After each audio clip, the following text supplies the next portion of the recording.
Baik, Assalamualaikum warahmatullahi wabarakatuh. Perkenalkan, saya Arvito Kaisarya Armada Putra dengan NIM 204 dari kelas DAAB. Pada video kali ini saya akan menjelaskan mengenai tugas asymptotic notation. Oke, langsung saja kita ke soal yang pertama. Nah, di soal yang pertama ini kita terdapat algoritma misteri di mana dengan parameter B array 1 sampai n, y.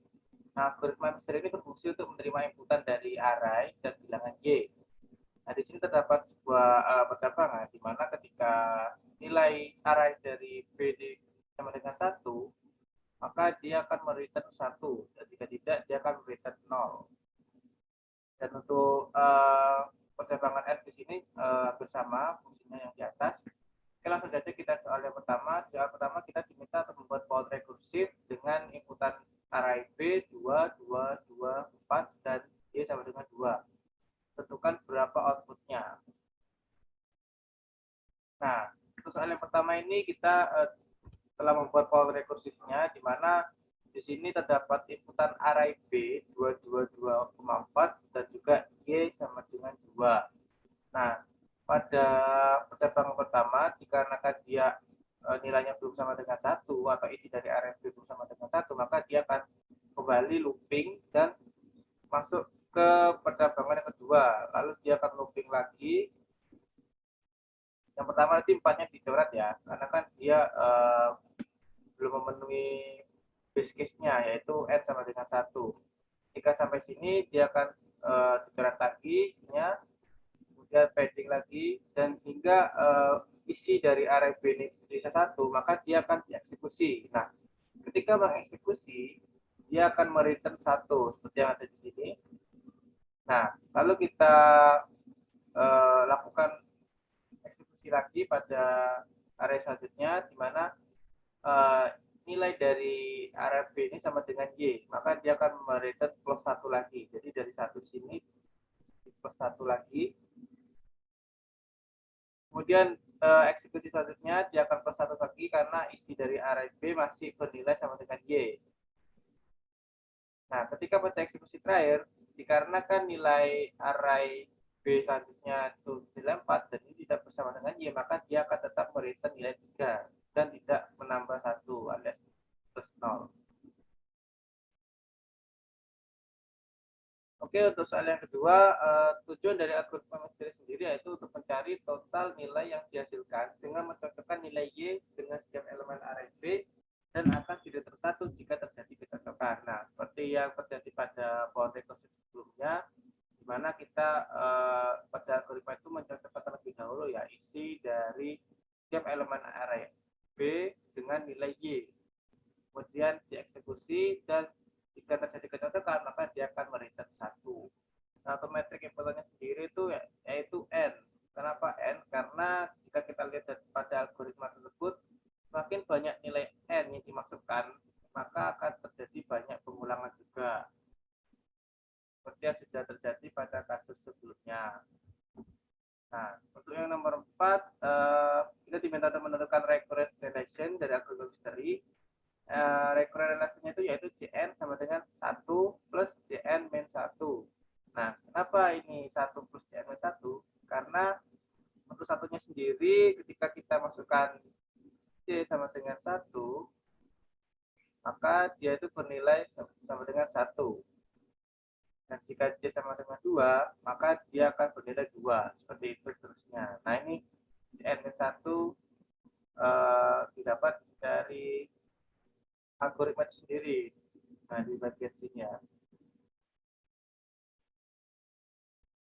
Oke, untuk soal selanjutnya kita diminta untuk mencari persamaan langsung dari Cn menggunakan backward substitution. Perlu kalian ketahui metode ini yaitu mencari kemungkinan terjadi pada baris sebelum-sebelumnya. Jadi, mengapa kita memakai backward substitution? Karena n yang dihasilkan sebelumnya hanya 1. Ya. Jadi, Cn sama dengan 1 atau C1 sama dengan 1.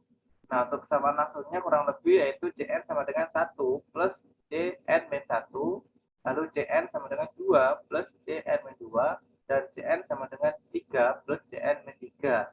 Nah, sehingga dari rumus persamaan langsung ini kita dapat merumuskan rumus pertama pertama, yaitu Cn sama dengan I plus Cn min I. Nah, I sendiri itu adalah nilai yang pada ini ya, variabel pertama, dan I di sini pada variabel yang ini, Cn min 1, 2, dan 3. Nah, kemudian setelah mendapatkan rumus pertama, kita substitusikan ke C1 sama dengan 1, di mana Cn sama dengan I plus Cn min I. Nah, C1 sama dengan 1 ini kita masukkan ke dalam Cn min I ini, sehingga didapatkan Cn sama dengan I plus 1. Nah, ini berlaku untuk rumus kedua, atau menghasilkan rumus kedua ya. Kemudian, setelah itu kita cari nilai I yang kita akan masukkan ke dalam rumus kedua ini, dengan mensyaratkan Cn min I sama dengan C1, sehingga N min I sama dengan 1, sehingga I didapat yaitu N min 1. Kemudian ketika kita sudah dapat I-nya, kita substitusikan I pada rumus kedua, yang atas tadi ya. Sehingga Cn sama dengan I plus 1. Nah, I-nya ini kita masukkan N min 1 di atas, sehingga dihasilkan Cn sama dengan N min 1 plus 1, dan hasilnya adalah Cn sama dengan N. Kemudian untuk soal yang nomor 6, nyatakan jawaban nomor 5 dalam Big O Fn, Big Omega Gn, dan Big Delta Hn. Anda bebas menentukan nilai Fn, Gn, dan Hn, buktikan jawaban Anda melalui metode formal dan limit. Nah, pada soal nomor 6 ini kita perlu ketahui dulu pengertian dari setiap Big O, Big Omega, dan Big Delta. Nah, Big O sendiri itu yaitu merupakan himpunan dari fungsi yang memiliki OOG atau order of growth yang sama atau kurang dari Gn-nya. Sedangkan untuk Big Omega merupakan himpunan dari fungsi yang memiliki OOG yang sama atau lebih dari Gn. Dan Big Theta merupakan himpunan dari fungsi yang memiliki OOG yang sama dengan Gn. Nah, perlu kalian ketahui juga OOG itu merupakan order of growth. Jadi semakin besar nilai N-nya, maka dia akan bernilai semakin besar juga OOG-nya. Namun ketika nilai OOG tersebut semakin besar, maka fungsi algoritma yang dilakukan akan semakin banyak juga. Nah, bisa kita lihat dari sini dari OOG tadi ya. Jadi jika OOG itu bernilai N, dijadikan 2 kali semula, maka waktu pelaksanaan algoritma jadi 2 kali semula. Dan bila N dijadikan 2 kali semula, maka N log N menjadi lebih dari 2 kali semula. Dan jika N-nya N kuadrat, maka bila N dinaikkan menjadi 2 kali semula, maka waktu pelaksanaan algoritma meningkat menjadi 4 kali semula. Jadi semakin besar nilai N yang ada pada OOG, maka dia akan melakukan pelaksanaan algoritma menjadi 2 kali lebih lama dari N yang sebelumnya, atau N yang kurang dari N ditentukan. Oke, langsung saja kita jawab untuk yang Big O. Nah, untuk pencarian Big O sendiri, di sini terdapat kan kita menentukan nilai N-nya bebas ya. Jadi saya menggunakan Fn sama dengan N kuadrat, maka N itu merupakan elemen Big O N kuadrat. Nah, untuk pembuktiannya sendiri dengan metode formal, nah sesuai dengan ketetapan Big O tadi, yaitu kurang dari atau sama dengan OOG-nya. Jadi ketika kita masukkan N kurang dari sama dengan N kuadrat, maka dia akan benar. Nah, mengapa N kurang dari sama dengan N kuadrat nilai benar? Nah, jika kita lihat pada pembahasan sebelumnya, di mana nilai N itu linier dan N kuadrat quadratic. Nah, jadi nilai N ini kan nilainya kurang dari N kuadrat ya. Jadi semakin ke bawah itu semakin besar, dan semakin ke atas itu semakin kecil. Jadi begitu untuk penjelasannya. Kemudian untuk pembuktian dengan metode limit, kita ada limit N sampai dengan tak hingga dengan N per N kuadrat. Nah, N per N kuadrat ini kita bagi N kuadrat semua menjadi N per N kuadrat per N kuadrat per N kuadrat. Sehingga N per N kuadrat ini hasilnya 0. Karena kan jika kita coret menghasilkan 0 per N atau 0 ya. Jadi untuk N kuadrat per N kuadrat sama dengan 1, sehingga 0 per 1 hasilnya sama dengan 0.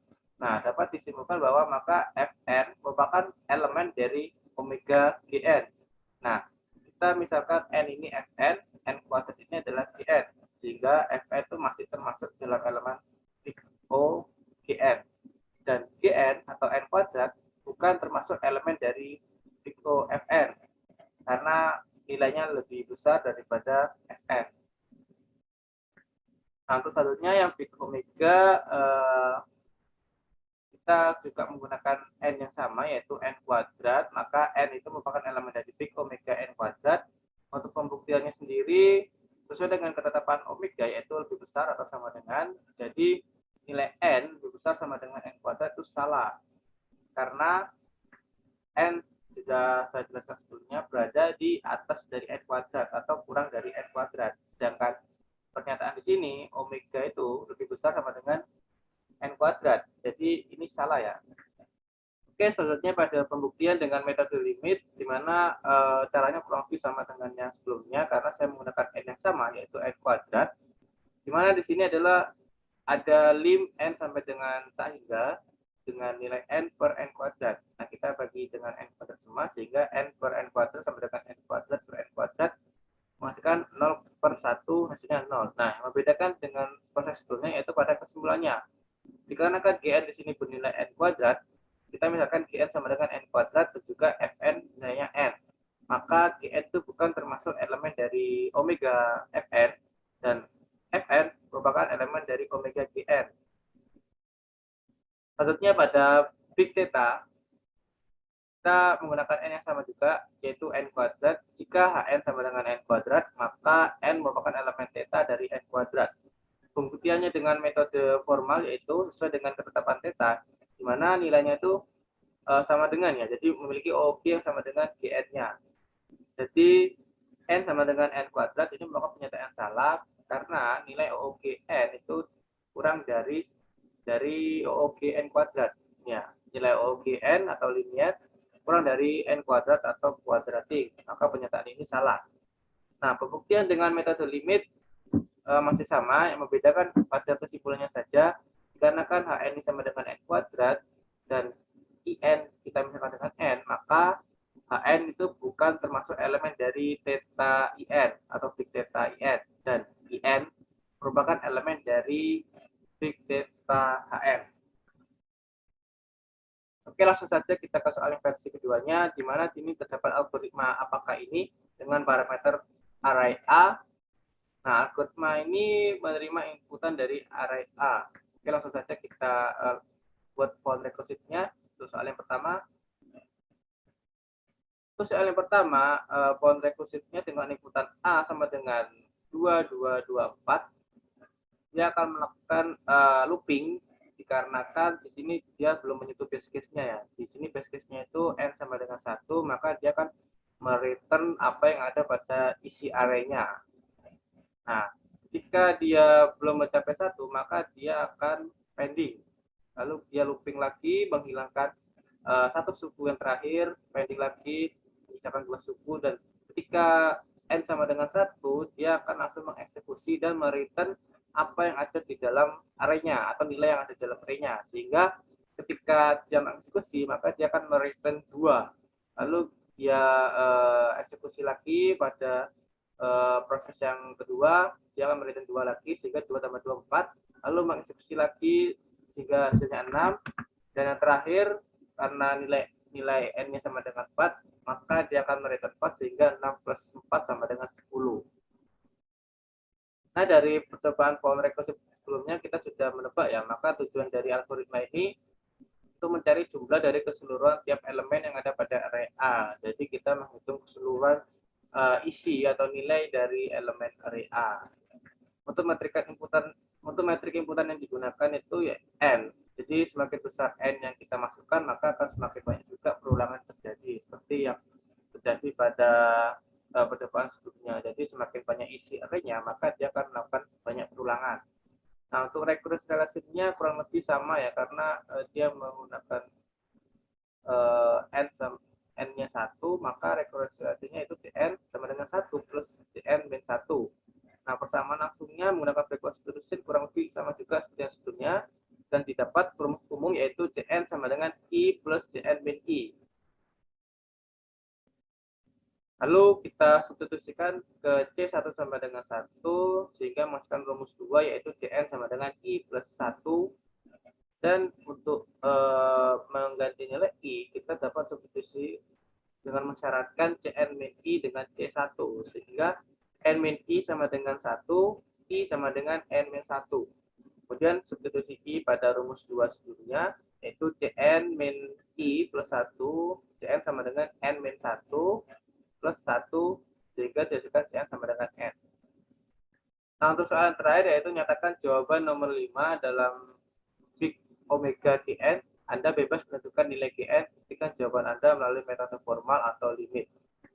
Nah, untuk penyelesaiannya ini kurang lebih sama juga dengan soal sebelumnya, di mana saya menggunakan N-nya sama dengan N kuadrat. Nah, untuk pembuktian dengan metode formal sendiri sesuai dengan ketentuan omega ya, jadi dia itu lebih besar sama dengan OG-nya, maka N lebih besar sama dengan N kuadrat. Nah, ini pernyataan salah, karena N itu kurang dari N kuadrat yang benar.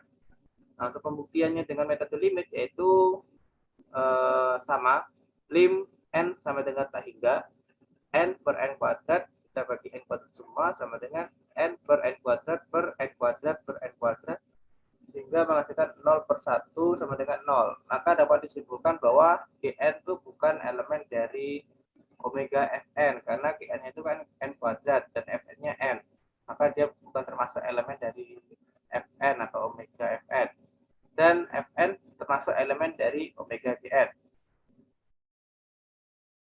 Oke, mungkin cukup sekian penjelasan dari tugas asymptotic notation dari saya. Kurang lebihnya mohon maaf. Assalamualaikum warahmatullahi wabarakatuh.